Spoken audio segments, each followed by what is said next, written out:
The most widely published book in human history reveals that we are created in the image of God.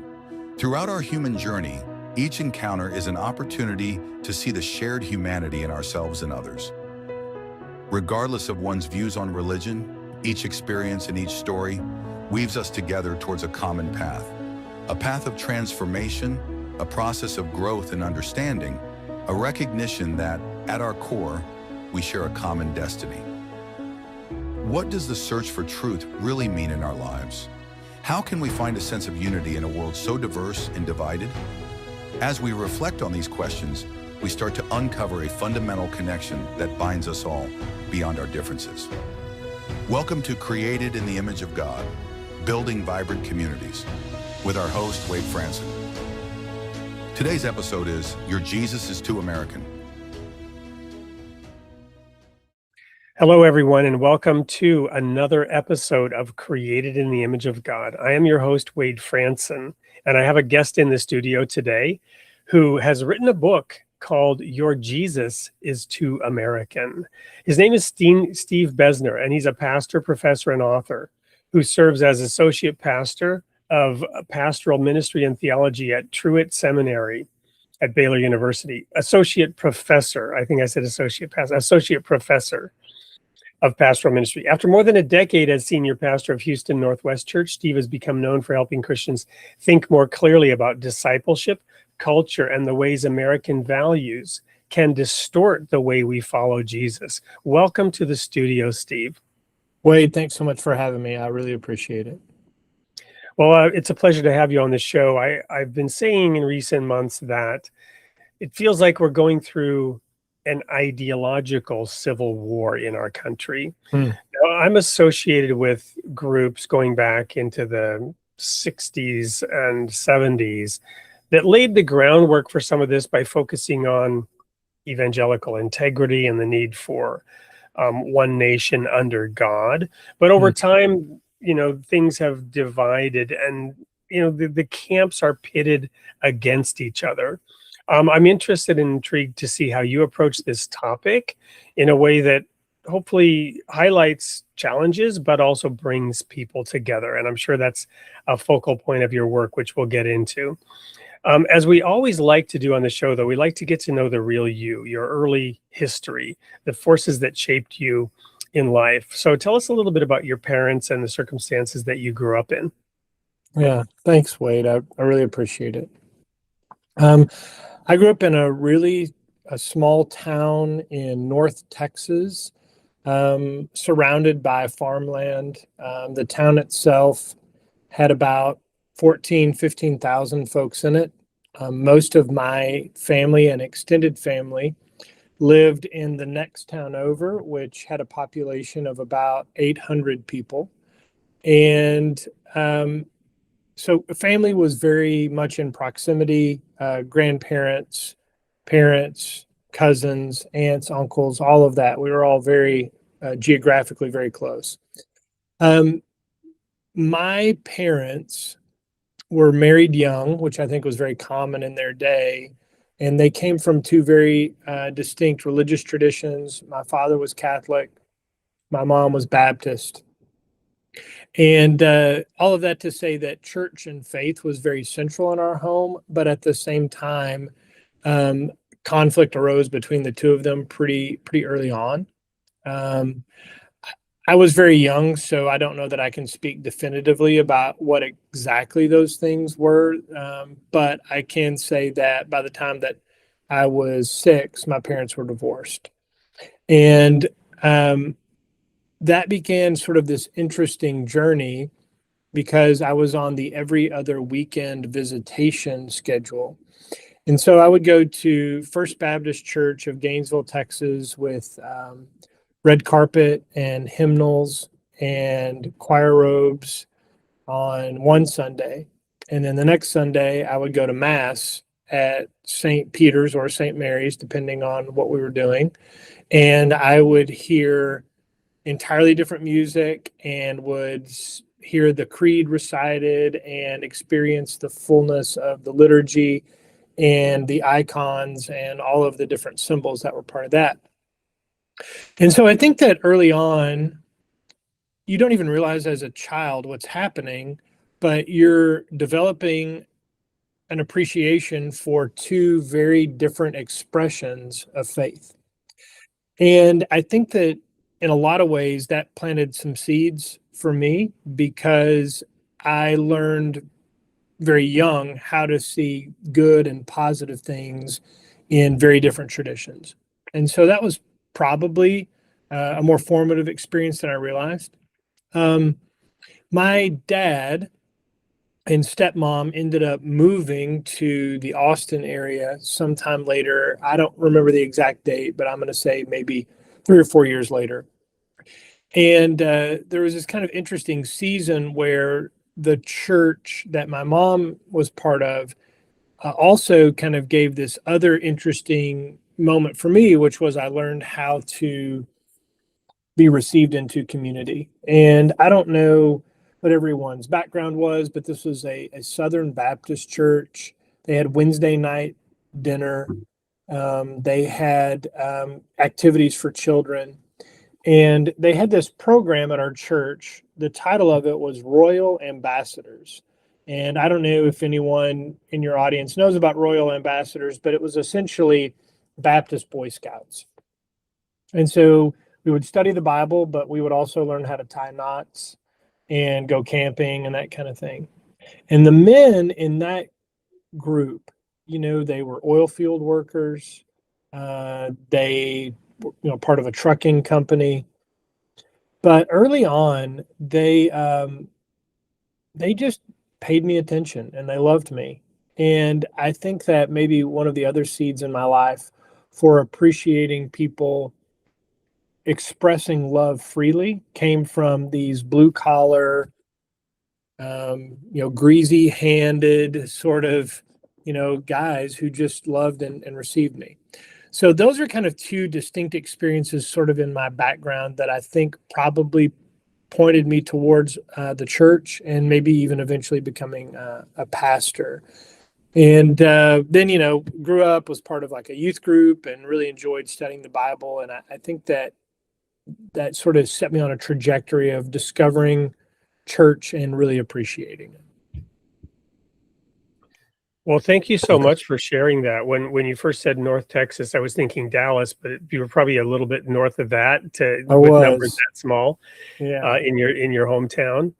And when you talked about the Royal Ambassadors, I'm reminded I spent time up in Alaska as a kid, and also child of divorce. And they weren't oil men, but there were people that were grounded, let's say, in the real world, in the real life, that were involved in some of the youth stuff that I was involved in. So we did youth camps, and I remember one particular time we did this portage canoe trip through 7 lakes with 3 overnights, and then on the way home we canoed down the Moose River for 12 hours to get back to where we were picked up. So we were out in the wilderness for very memorable. Saw a black bear, from no further than you are from me, figuratively here, just across a little creek, and very impressionable. But yeah, it was the time that those people donated, absolutely, to engage with the young people in the church that really cemented the value of it, of living it out, right? Not professing, but actually doing your faith. I love that. Yeah, that sounds exactly right. Those men, I don't know that they would have then or now qualified themselves as theologians, but they really they taught me what it meant to embody love, and I really appreciated that at a very young age. Yeah.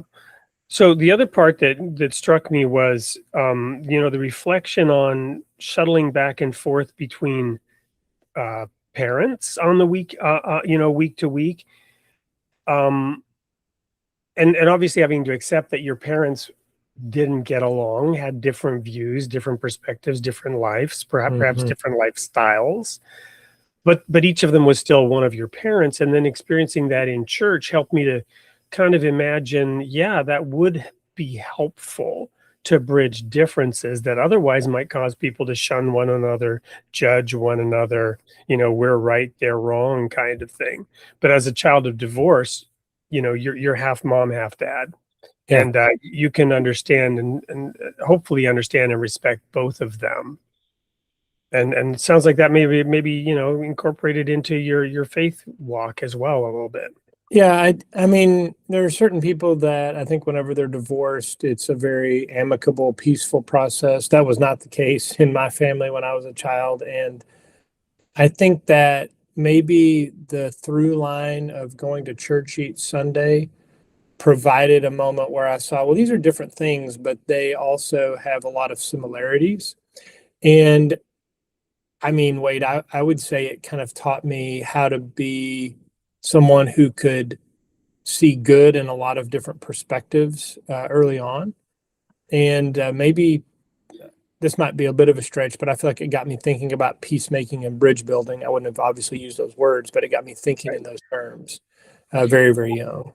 Well, yeah, we didn't really focus too much on in the opening here, but some of the work you've done is in church collaboration, racial reconciliation, and interfaith bridge building. Right. So some of those things, obviously had their root, their seed in those activities.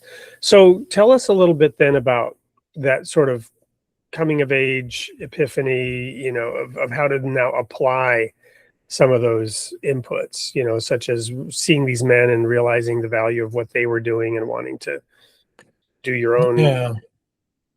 Yeah. I think that, as I was, headed to college, 18, you start thinking it's kind of a natural time to ask, what do I want to do with my life? And I think that sort of having this sort of maybe relational gap when I had not been close with my biological father, I think that I gravitated towards a place where I could experience that sort of relational connection. So I think church was natural for that. And so I had this idea of bridge building, peacemaking. I had enjoyed church and the relationships and the love that I had experienced there. And I had been deeply affected by the fact that people had helped me at an early age. And so, again, I don't know that I would have used this language, but I wanted to help others. And so that became this thing that grew inside of me to say, well, then maybe I can serve in a church. And so I think that some people are drawn to church maybe because of dogma or doctrine, theology. I'm not downplaying any of those things or trying to poo-poo those things. That was just not what drew me to church. What drew me to church was the opportunity to say, there's a lot of people who are lonely, that are in need, who need help. And I think that the church is a great space to be able to extend help within a community. That really drew me in. And honestly, it's the thing that has kept me there for a very long time. Awesome. Well, that's, I think, a great introduction. Tell us just a little bit about this book, Jesus is Too American, as we go into the commercial break and get into the meat and potatoes of what we're going to talk about today.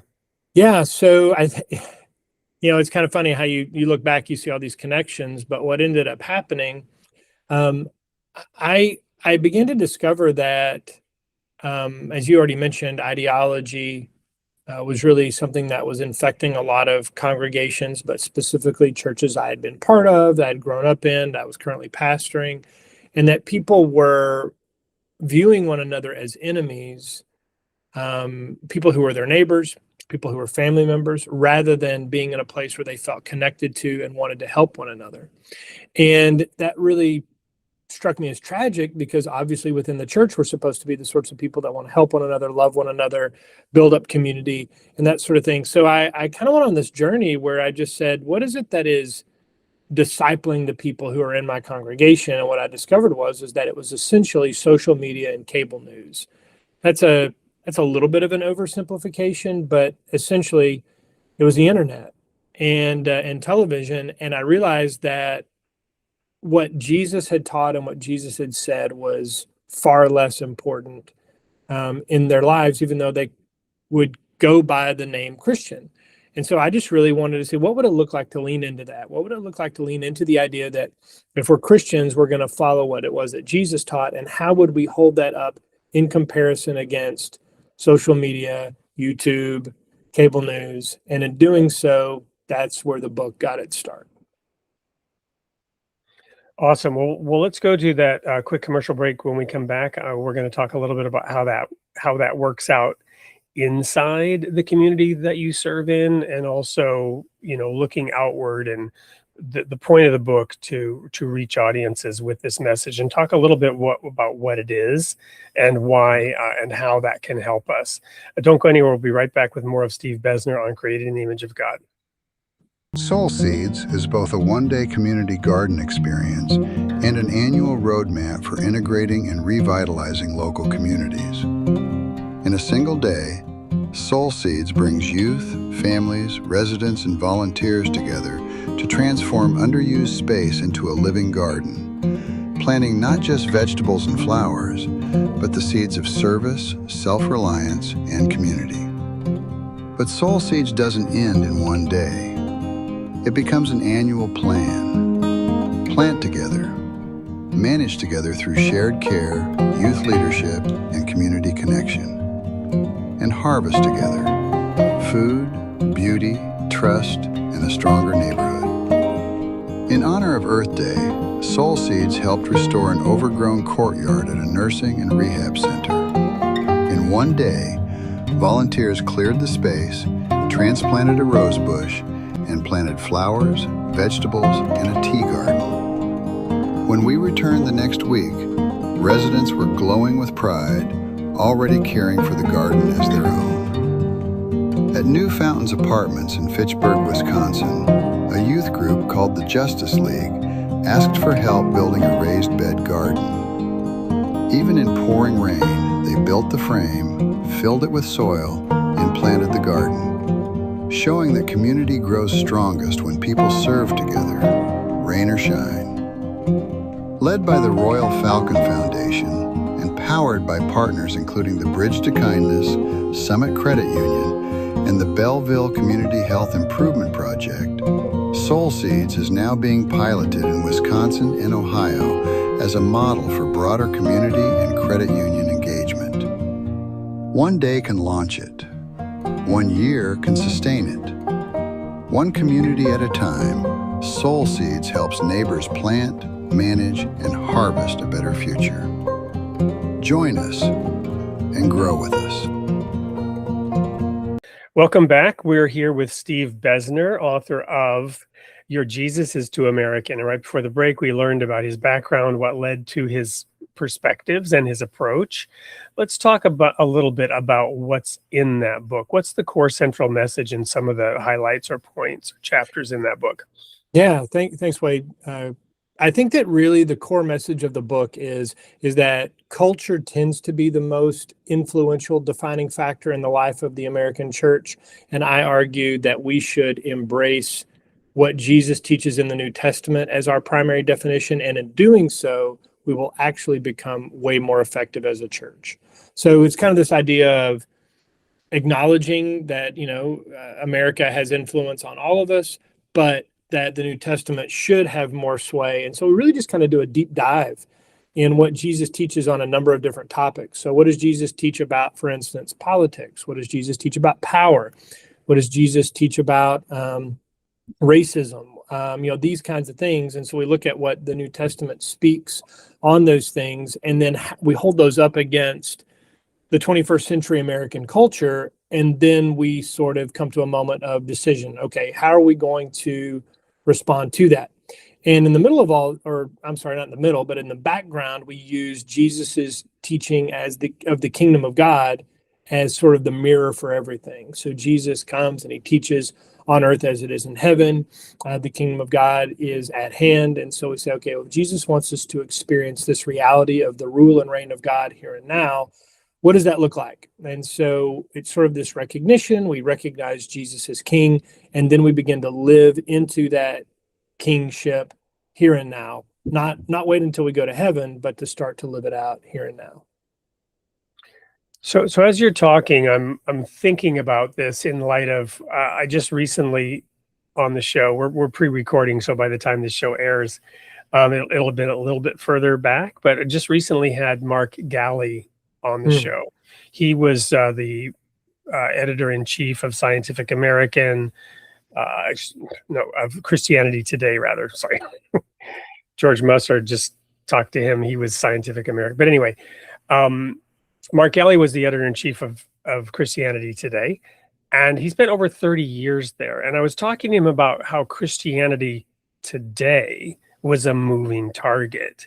And over the course, because Christianity Today in, when he started, which may have been in, 1980 or 90, then changed in 2000, and 2000 is always a moving target.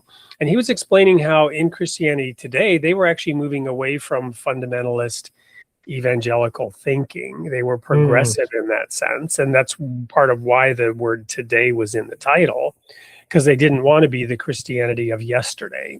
You know what I'm saying? Now, the reason I bring this up is, as you're talking, I'm thinking about Jesus, and I'm thinking about statements from him who's, that are like, you've heard it said in times of old, right? But I say to you, and he used the analogy of a new wine in old wineskins. So he was very progressive, he's moving things forward. But he was also in some ways not abandoning the past. He said, I've not come to destroy the law or the prophets, but to fulfill. So he was anchored in that while looking forward and to move things forward. And if we fast forward now, 2,000 years later, we have this nation of America. But as I look at the Bible and the Word of God being an eternal word that is always applicable, the question comes of throwing babies out with bathwaters. I don't know what your take is on any of this, and I'm just kind of reacting to what I'm hearing from you and imagining what the book is saying and how you're saying it. Yeah, I think that what you're saying resonates, Wade, because we have to think about, where does the faith meet us now? I think that my book will be relevant in 100 years, but maybe not, because things are always shifting. But I think that the truth is that the church lives within a specific culture. And one of the things that I point out in the book is that the reason that the church grew rapidly in the first century is because it was so distinct from the culture at large.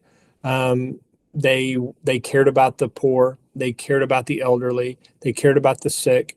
They adopted and brought in children who had been abandoned and helped go against the plague of infanticide that was present in the first century in Rome. They had all these unique qualities. And so one of the things that I'm driving at in the book is this sense of to go back to your example, the Christianity Today, the way that things are relevant today may shift, the best way to express that. But I think that oftentimes the church has bought into the idea the way that we're relevant is, well, we have cooler music, we have fog machines, we have better coffee, we dress down now. And those are fine things, but that's not really, I think, the way that you cut through the fog of culture. Instead, the way that you cut through the fog is you live in a way that is distinct. And so you care about things that allow you to love people in the community in a way that is surprising. And so one of the things I talk about in the book is just, generosity and the fact that Jesus cared about the poor. And, it's not a comprehensive plan on how to handle the poor, but it is instead an argument that the church needs to be people who care about the poor, because we live in a day and an age where wealth is incredibly important, and often wealth is seen as something that means that you work hard, whereas if you're poor, you must not work hard. And I just talk about the fact that, if Jesus cared about the poor and the early church cared about the poor, we have to think about what that means for us. And it probably is different in different states and different cities and different communities, but I don't know that we get the past to no longer care about those who are in financial need. So it's just sort of taking the sense to say, these are some timeless big issues that seem to have been a thorn in the side of the church and even our country. I don't know that we can fix them, but we do need to acknowledge them and see if we can gravitate towards the way that Jesus has addressed these, rather than what we think, politicians are really fired up about, or various ideologues that we might find online. Awesome. So let's do a little thought experiment and take one tiny little micro bullet point Okay. and just explore it. And the bullet point that comes to mind is Jesus' statement, because you mentioned poor. The poor you always have with you. Now there's a theological, but it has to do with Yeah. the anointing of his feet, and that he. But let's isolate that out, not to take it out of context or rip it out of context, but the statement, the poor are always with you, or you will always have the poor with you. In terms of social teachings, what does that mean in America today? There are different ways to interpret what he was getting at with that statement, and people can react differently to it and maybe behave differently based on their understanding of it. But if we're going to say, well, your Jesus is too American, well, let's try to apply his statement to the American situation without interpreting it as an American, if that makes sense. Absolutely. Yeah, I think that whenever Jesus said that, he was letting us know it's probably impossible to solve the problem of poverty. I don't know that I could speak definitively about this, but I think no matter what nation we visited on the face of the globe, every country has those who are poor among them. To solve poverty, to oversimplify, you would have to take away free will. And that isn't something God wants to do. Right. And I think that, so in other words, if we went to a socialist country or a communist country or capitalistic, there's always going to be poor folks there. So I think that Jesus is acknowledging the fact that we can't solve poverty, but at the same time, he commended generosity on a number of places and spaces. Whenever John the Baptist was speaking about Jesus coming, he said early on, the one who has 2 cloaks should give one of those cloaks to the person who has none. And the person who is essentially assessing taxes should not overtax those who have them. I think it's no accident whenever Jesus runs into Zacchaeus, that Zacchaeus is convicted that he has been overtaxing his neighbors and says, anyone that I've defrauded, I'll return multiple fold over. So I think there's this sense in which part of Jesus's kingdom message was that we would be generous with the things we have, which is why I think that in the earliest expression of the church in the book of Acts in chapter 2, that we read that no one among them was in need, because those who had shared with those who did not. So I just think that all of that was sort of within the ethos of what it was that Jesus was trying to teach. So I don't think that he ever thought we're going to be able to eradicate poverty, but I also think that he would push back against someone who would say, well, people have to figure out on their own, or we don't help folks. I think that part of the mentality that Jesus gave us was that we would be people who would be willing to be inconvenienced by the needs of others, and we would look to see how it was that we could help them within our ability. Thank you. Agree 100% with what you're saying. Another twist to this, I guess, now that I'm thinking about this, would be to weave in this idea: render under Caesar the things that are Caesar's, and under God the things that are God's. This is another statement of Jesus, because in America, we're a democracy. We're a nation that has been very innovative. Even our Constitution was an experiment. There's a great series out on Netflix right now.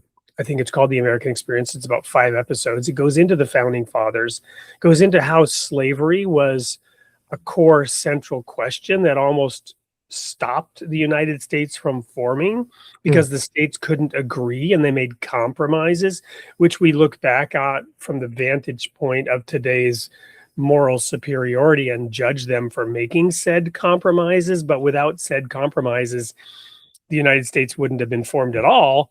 And ultimately, in the crucible of war in 1863, those questions were then decided, and we became a nation that abolished slavery. But I'm off track here. But the point is, the American experiment, innovative people, problem solving, democracy. We want to solve things today through political action, and yet not all things can be solved by politics or policies. So render under Caesar the things that are Caesar's, and unto God the things that are God.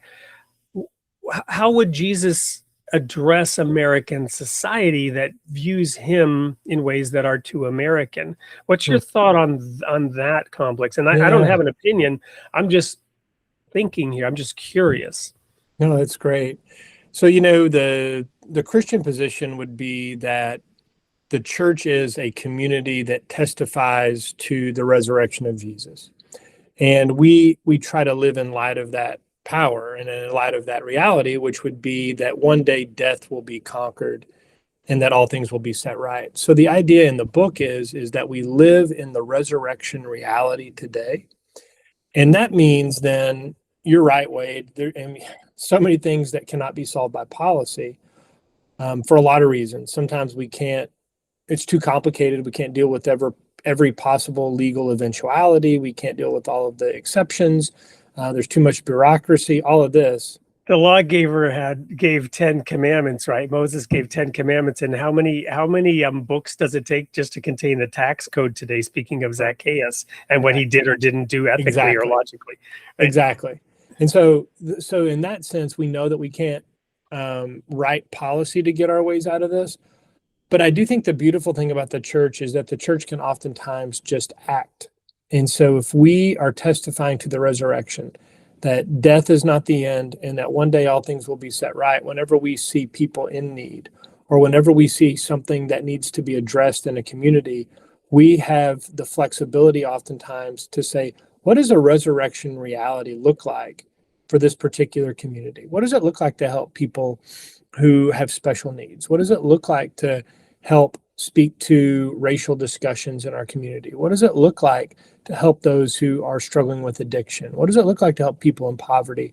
And so we may partner with the government if it's convenient, but also we can oftentimes just say, we just want to find a way to do this that's more practical, more immediate, and does so in a way that points to this other way of being in the world.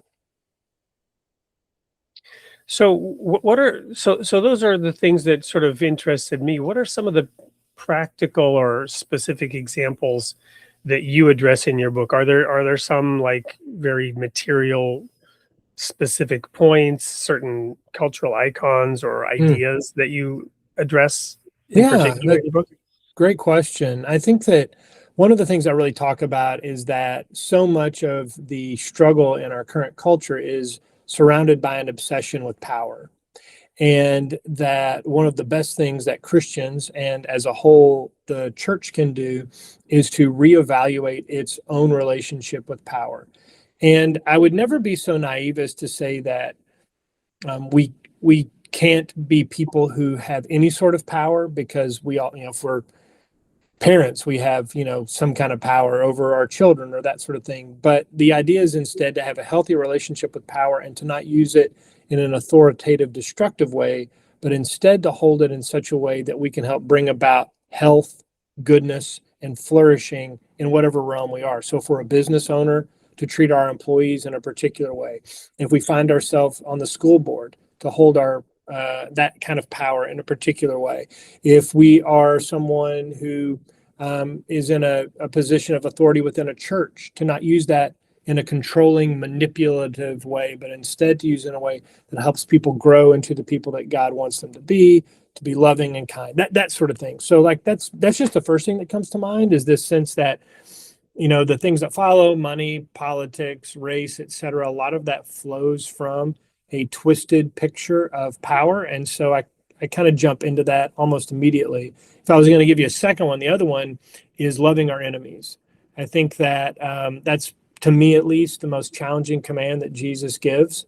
And he gives a lot of challenging ones, but for me, that's the hardest one. But I also think that it is an embrace of relinquishing power, that I have to be the one to hand out vengeance. And those two things, I think, are things that whenever I speak about the book, whenever I speak about these things that have been important to me along the way, those two things really seem to get people thinking. How would I reevaluate my relationship with power? And what would it look like for me to love the people who I consider to be my enemies?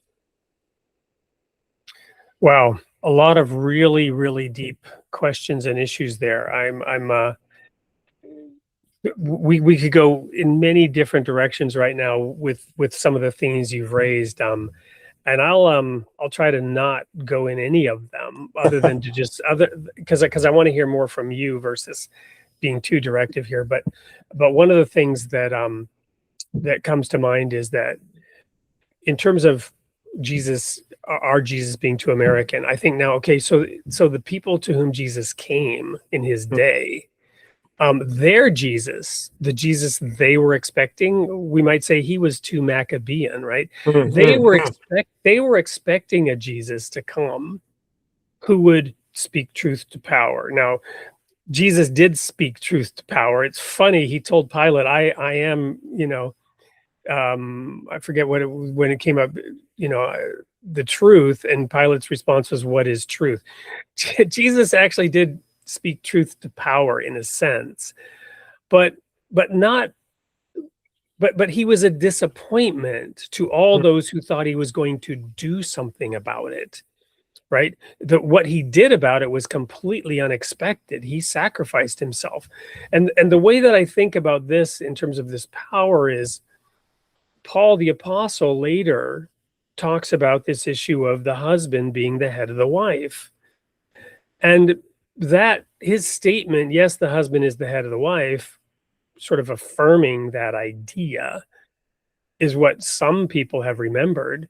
But he's actually completely flipping the script, because he says, yeah, the husband is, in a sense, the head of the wife, in the way that Jesus is the head of the church, in which he wasn't the head at all. He served it.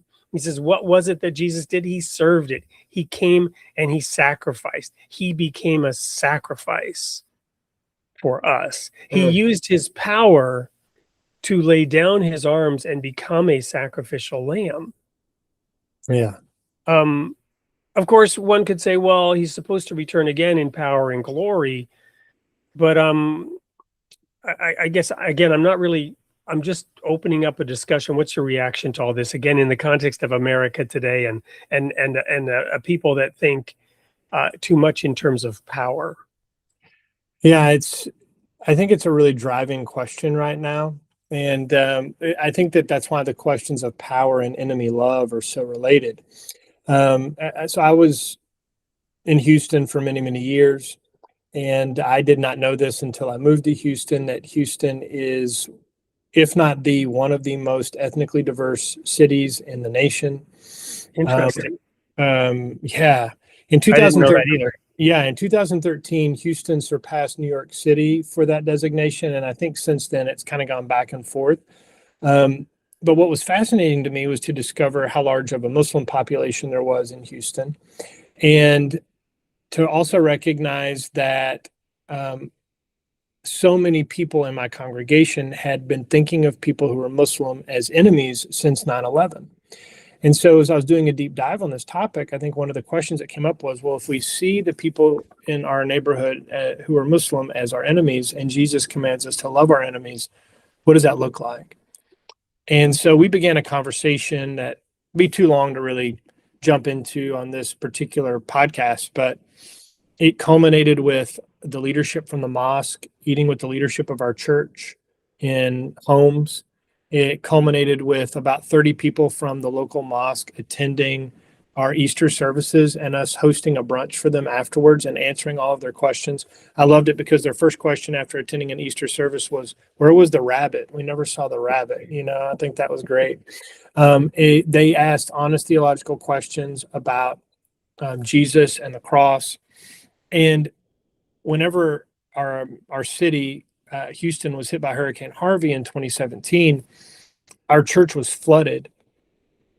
And we had a lot of local churches that showed up to help us clean everything out and reset. But we also had one mosque that showed up to help us.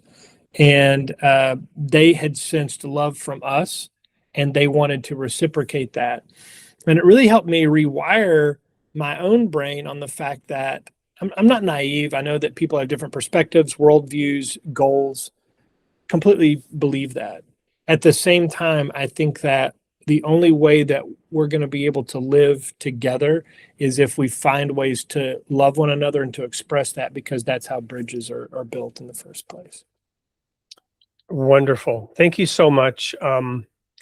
So let's go to another quick commercial break. When we come back, I'm going to ask the question, where are you growing next? Don't go anywhere. We'll be right back to wrap up the conversation with Steve Bezner here on Created in the Image of God.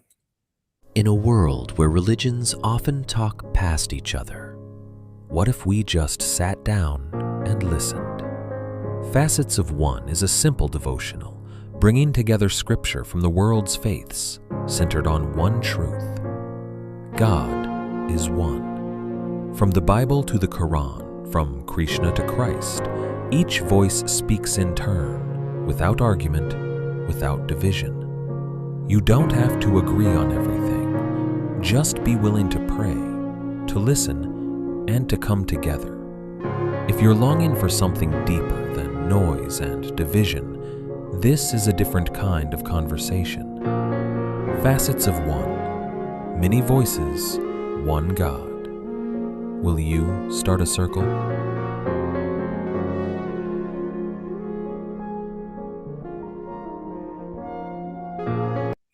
Welcome back. We're wrapping up the show today with Steve Bezner, and we have a big question for him that remains. Where are you growing next? In the wake of the book, in the wake of the experiences, the interfaith, the racial discussions, reviewing American culture and looking at it through the lens of the Word of God and what would Jesus do?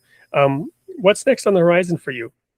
Yeah, thank you. Great question, Wade. So I'm currently working at a seminary, and I'm trying to train other pastors or future pastors rather, to think in terms of kingdom as they find themselves leading a community or a congregation.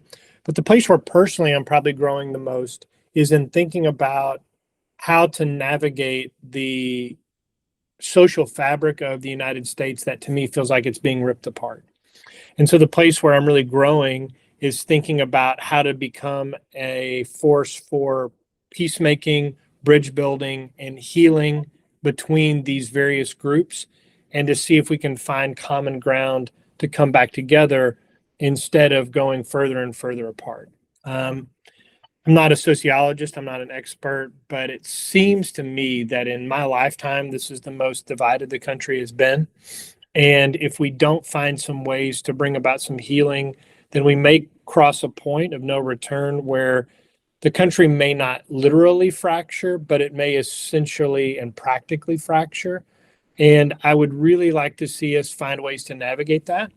And so I think that the church has been weaponized in a lot of ways in the past. And so I'm looking for ways to think about how can we stop being a weapon and how can we instead start being a balm of healing. And so those are things that I'm really growing in and experimenting with and looking to bring to the table. Well, and that's exactly up the alley of this show. This show exists for similar reasons and purposes. And what I try to do is bring people from a huge diversity of perspectives and allow them to explain why. I was actually in the Soviet Union at the collapse of the Soviet Union, literally coming in from Finland to Leningrad as tanks were coming from Moscow at the point in time when Gorbachev had been abducted and Yeltsin was coming to power. There was a coup, and those tanks stopped 50 miles outside of Leningrad, now back to St. Petersburg. And they laid down their arms and said, we're not Stalin. We're not going to open up fire on our own people. I didn't know how bad it was as I was coming in. It's a long story why I was there and whatnot. But then I was in Leningrad at Radio TV Leningrad, where we were working on bringing in programming from the West. Particularly, we wanted to get religious programming in, and we'd done work in Poland, Czechoslovakia, with the denomination that I was in, and I was pastoring a church in Estonia, among other things. Well, actually, I think that came later. Sorry, I was not yet doing that. But anyway, these young Western-oriented people, guys, were saying, in this time of crisis, these satellite nations will return to Mother Russia. I was looking like, are you kidding me? They will not return to Mother Russia. Then their hatred is so deep. And I was thinking, why could they not see that? They had enough exposure to the West to know this. How could they be blind to this? And I realized everybody thinks they're right. No matter what, no matter where you grow up, no matter how you grow up, you think you're right. You believe what you do because you think it's the right thing. You think it's a good thing. Mm. And so the ideological divide in America, it consists of people on both sides who think they're right, think they're doing the right thing, think they're doing it for the right reasons, and they actually have good intentions in their heart. Agreed. And I think that healing comes from a point of humility to say, what if I'm wrong about something? Right. And just opening the door to curiosity begins a space where bridges can be built. And so maybe the area where I'm growing is that I'm looking for people who are willing to be humble and curious, because I think it's humble and curious people who can help make a difference in the long run. Well, this gets back to one of the core messages of the book of Matthew, Matthew 7, verse 1, judge not, lest ye be judged. Whatever standard of judgment you set up is how God is going to judge you. So these two sides that are accusing each other of destroying democracy, we all know that when you point a finger, three are pointing back at you. And if the people on both sides can't see what they're doing in blaming and shaming the other side, rather than working together, then guess what? You're both destroying democracy because you're destroying the possibility of civil dialogue. Yeah, absolutely. Now you nailed it there. That's exactly right, Wade. Well, thank you so much for the conversation today. We're kind of out of time, but we got a minute or two. We'll be airing the sneak peek. Want everyone to stay tuned for that to see what's coming up next week. But what are your final words and thoughts to leave with the audience today? Yeah, thank you, Wade. I would say for those who are listening that are Christian, I would say to embrace the radical nature of Jesus's grace, love, and mercy, and to lean in. Don't believe the lie that it's weak and that it can't make a difference, but actually it's what the world needs more than anything right now. For those of you who aren't Christians, completely understand. I would say, if anything, consider that Jesus is at least revolutionary and controversial in a good way enough for you to investigate and put into practice what you think is possible for you. And if he has been presented to you as an American, he wasn't. Yeah, great add-on. Yeah. Well, Steve, thank you so much for being here today. I hope for the audience, they'll check out your book. They can find it on Amazon. Is there a stevebezner.com? There is. Yeah. So check out Steve and his work. Obviously, there's a lot more right there under the surface. You put a lot of thought and depth into this, to these views and this analysis, and we wish you all the best as you move forward. Stay tuned for the sneak peek, and we'll see you all next week. Next week on Created in the Image of God. Sunday, August 23rd at 7 a.m. U.S. Central Time. Host Wade Franson interviews Sarah E. Fraser, author, Bible teacher, and speaker. She reflects on trusting God's goodness when life doesn't unfold the way we expected. From fear and uncertainty to finding hope, peace, and rest in the middle of life's unexpected turns. And then on Tuesday, August 25th at 8 p.m. Central Time, host Wade Franson interviews Paul Dafford-Jones, theologian, professor, and author. He explores the theology of patience and why waiting can become one of the deepest expressions of Christian faith, from Christology and public theology to discovering the wisdom, freedom, and hope found in patient faith. Join us live this week, Tuesday and Sunday, Created in the Image of God.